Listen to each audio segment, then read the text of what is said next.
안녕하세요. 족부정외과 전문의 김지범이 들려드리는 발에 관한 톡톡 시간입니다. 네, 오늘의 주제는요. 무죄반증 재발의 수술적 치료로 라피두스 술식을 시행한 환자에 대해서 제가 말씀드리려고 합니다. 무죄반증 굉장히 흔한데요. 수술 받기 전에 인터넷에 검색해 보면 통증하고 재발이 항상 걱정이죠. 그래서 오늘은 마침 재발된 환자가 주제입니다. 그래서 환자는 어떠했는지 먼저 말씀을 드릴게요. 환자는 타병원이죠. 3년 전에 무죄반증 수술을 했어요. 그 다음에 현재 변형 상태가 재발이 돼 있고 엄지가 아프고 두 번째, 세 번째 발가락 아래도 통증이 있다고 하셔서 오셨습니다. 이게 이제 수술 전 환자의 발 사진인데요. 보시면 이렇게 무죄반증이 다시 재발된 것이 확인이 됩니다. 그래서 엑스레이를 찍어봤죠.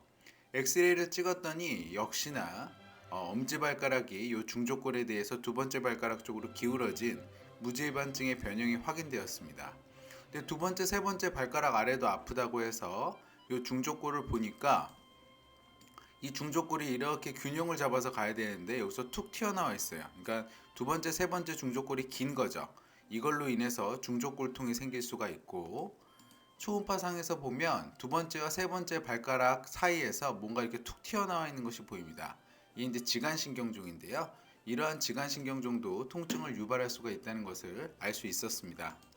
그래서 진단은 엄지의 통증은 무죄반증이 수술을 했지만 안타깝게도 재발한 상태.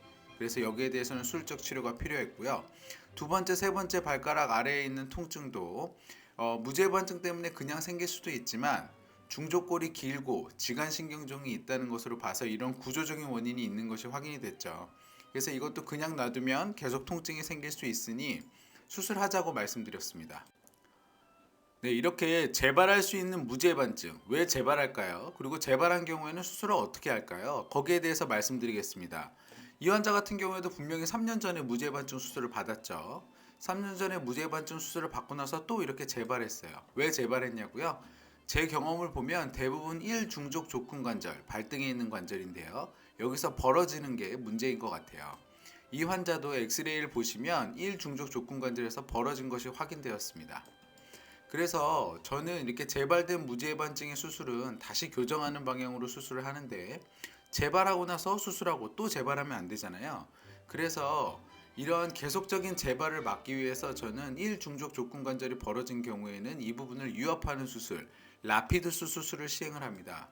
라피두스 수술은 어떤 거냐고요? 여기 모식도를 보시면 이게 1중족 족근관절이거든요. 요 부위입니다. 요 부위에서 교정을 한 다음에 철판하고 나사로 고정을 해요. 그러면 실제 환자에서는 수술을 어떻게 하는지 말씀드릴게요. 라피두스 수술은 일단 수술 전에 이렇게 기울어져 있죠. 그리고 여기서 벌어져 있는데요. 요 부위를 관절을 노출시키고 연골을 다 자릅니다. 연골을 다 깎아내고 그 다음에 요 부위에서 교정을 하고 철판하고 나사로 고정을 해요. 저희가 관절이라는 부위는 항상 움직일 수 있도록 우리 몸에서 디자인되어 있는데 이거를 저희가 억지로 굳히는 거예요. 그러면 관절 유압의 수술은 항상 이게 안 붙을 수 있습니다. 우리 몸에서는 자꾸만 원래는 안 붙는 부위로 인식이 돼 있으니까 붙이려고 안 해요. 그러니까 저희가 이제 강력하게 다른 방법을 통해서 이거를 굳히는 건데 이게 안 굳힐 수 있죠. 안 굳을 수 있죠. 그래서 저는 그러니까 안 붙을 수 있는 확률을 줄이기 위해서 자가골 이식을 항상 합니다. 이 환자 같은 경우에는 무릎에 있는 경골뼈에서 뼈를 조금 긁어내서 자가골 이식을 시행했어요. 두 번째, 세 번째 발가락 아래에도 통증이 있는데 이건 어떻게 하냐고요? 제가 앞서도 말씀드렸지만 구조적인 원인이 있기 때문에 이것도 수술하는 김에 같이 교정해 주는 것이 좋다고 생각해서 저는 같이 수술을 해줍니다. 두 번째, 세 번째 발가락 아래에 있는 통증은 이 환자 같은 경우에는 중족골이 길어서 생기는 중족골통 그리고 지간신경종 때문에 있는 지간신경종이 다 통증의 원인이 될 수 있다고 판단을 했고요. 그래서 수술을 했습니다.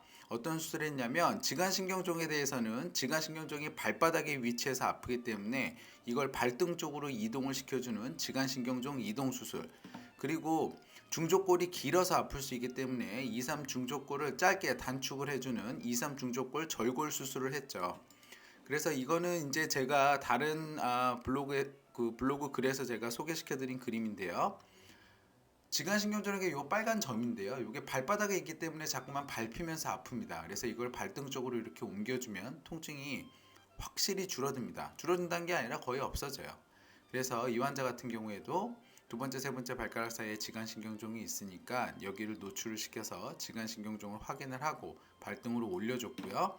수술 전에 긴 중족골을 절골술을 통해서 길이를 줄여줬습니다. 그래서 수술 전에 이렇게 튀어나와 있던 부위가 부드럽게 길이의 조화가 맞는 것이 확인이 됩니다. 수술의 과정 및 수술 후 재활은 어떻게 되는지 말씀드릴게요. 입원은 대부분 3박 4일 하고요. 마취는 발과 발목만 마취하면 됩니다. 그리고 저희가 수술하는 동안에는 재워드려요. 근데 수술이 종류가 많기 때문에 수술 시간은 2시간 정도 걸렸고요. 수술 후 통증은 좀 있어서 정맥하고 신경 무통 주사를 통해서 저희가 통증을 조절합니다. 첫 3주는 통기부스합니다. 그리고 목발을 살살 짚고요. 이 3주 통기부스 할 때 발가락의 모양을 좀 가지런하게 맞춰주기 위해서 저는 테이핑을 같이 해주는 편입니다.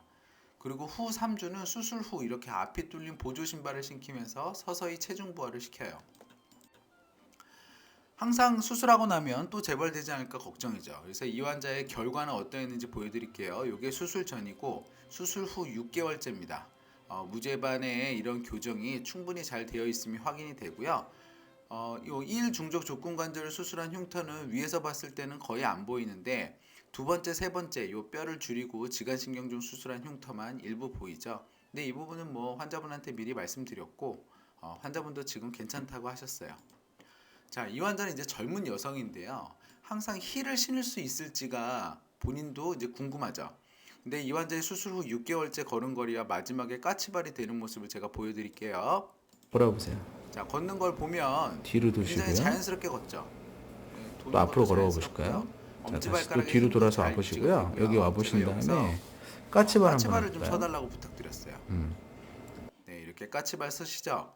까치발을 쓸 수 있다는 거는 뭐 힐을 신을 수 있다는 거고요. 실제로 이분이 수술 전부터 제가 6개월 뒤에 수술 후 6개월째에 결혼식이 잡혀 있다는 거예요. 그러면 웨딩 촬영도 해야 되고 결혼식 갈 때 구두도 신어야 되는데 수술 후에 그런 구두를 신는 작업이 안 될 수 있어서 제가 환자분한테 사실은 수술 후에 그러니까 죄송합니다. 결혼 후에 수술을 하자고 말씀드렸는데요. 환자가 이제 극구 그때 하자고 그래서 수술을 하셨고 다행히 수술 후 6개월째 웨딩 촬영 및 결혼식에서 모두 구두를 잘 착용하고 잘 쓰셨다고 합니다. 그리고 환자는 지금도 힐 신을 수 있다고 하시는데요.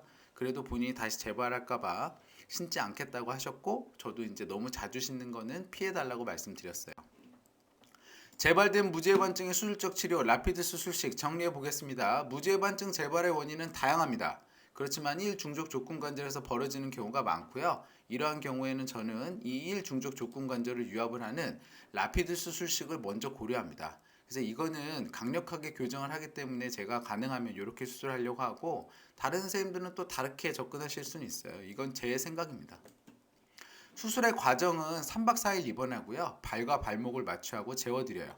그리고 수술 후 통증을 조절하기 위해서 정맥과 신경 무통 주사를 모두 다 쓰고요. 첫 3주는 통깁스, 후 3주는 보조 신발을 신습니다. 이렇게 무죄반증을 수술할 때는 항상 동반된 통증을 확인을 해야 되는데 두 번째, 세 번째 발가락 아래에 이 환자는 통증이 있었고 중족골통과 지간신경종이 다 있으셨던 분이어서 여기에 대해서 다 수술적 치료를 해드렸습니다. 무지해반증 여성분들에게서는 신발을 제한하고 특히나 젊은 여성분들한테는 신발이 제한이 돼서 직업까지도 제한이 되는 심각한 질환이죠.